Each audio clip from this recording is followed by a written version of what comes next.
Selamat pagi bagi kita semua. Marilah kita memberi waktu sejenak untuk mendengarkan firman Tuhan dan memohon kekuatan kepada Tuhan di dalam doa. Kita berdoa.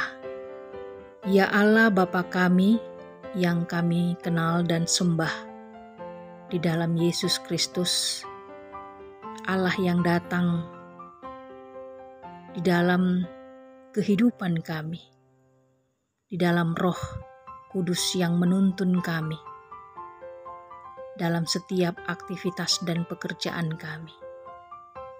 Roh Kudus yang membimbing kami agar kami dapat melakukan apa yang Engkau kehendaki.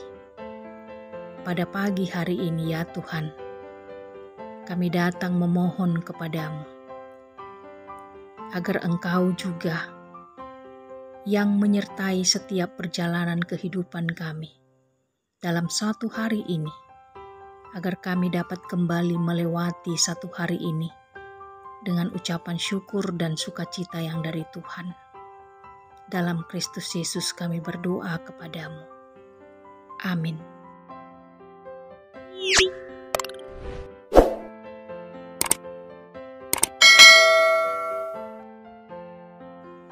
Firman Tuhan pada pagi hari ini, Rabu 26 Mei 2021, tertulis dalam Roma 8 ayat 13, demikianlah bunyinya.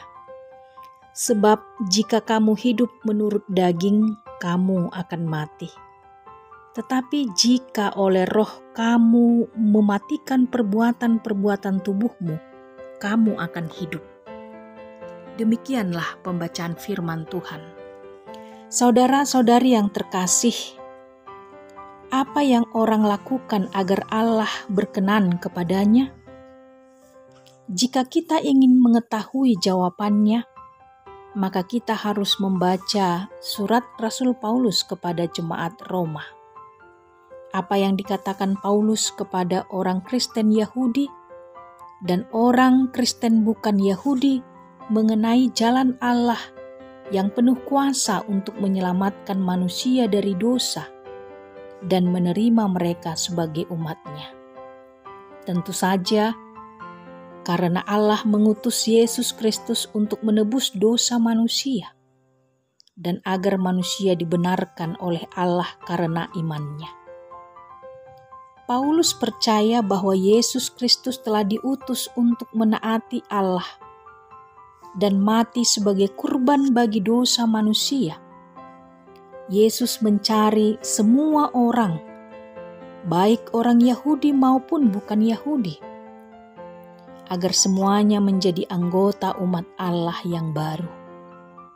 Paulus juga mengatakan bahwa Roh Allah bekerja dalam kehidupan para pengikut Yesus untuk menguatkan dan membebaskan mereka dari kuasa dosa, sehingga mampu menjalani hidup yang menyenangkan Allah.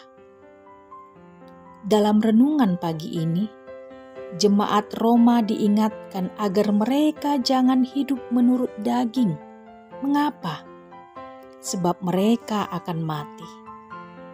Tetapi hendaknya mereka hidup menurut Roh, agar Roh Allah bekerja dalam diri anak-anak Allah, dalam diri semua pengikut Yesus, menguatkan dan membebaskan mereka dari dosa, sehingga dengan kekuatan dari Allah, maka mereka dapat mematikan perbuatan-perbuatan tubuh atau perbuatan-perbuatan daging. Dulu, sebelum mereka percaya kepada Kristus, mereka adalah hamba-hamba dosa. Namun, sekarang mereka adalah anak-anak Allah, sehingga harus hidup menurut Roh. Hidup seperti apa yang mau kita jalani? Hidup menurut dagingkah? Atau hidup menurut Roh? Hidup menurut daging tentu menuju kepada kematian. Hidup menurut Roh tentu menuju hidup kekal. Tentu saja kita tidak ingin mati secara sia-sia, mati di dalam dosa. Kita justru ingin mematikan perbuatan daging agar kita mengalami hidup yang kekal. Amin. Kita berdoa. Ya Allah Bapa, kami bersyukur karena Engkau memberi Yesus Kristus datang ke dunia ini, menebus kami dari dosa, agar kami hidup di dalam hidup yang kekal. Bahkan Engkau memberi Roh-Mu yang kudus untuk menuntun kami,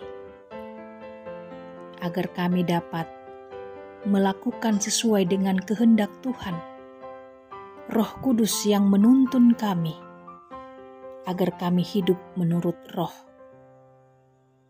sehingga kami dapat melakukan segala sesuatu yang menyenangkan hati Tuhan, dan kami dapat hidup jauh dari hal-hal yang membawa kami kepada kematian atau hidup di dalam kegelapan. Terima kasih ya Bapa. Kami serahkan hidup kami dalam satu hari ini. Di dalam Kristus Yesus, kami berdoa kepadamu. Amin. Selamat beraktivitas bagi kita semua.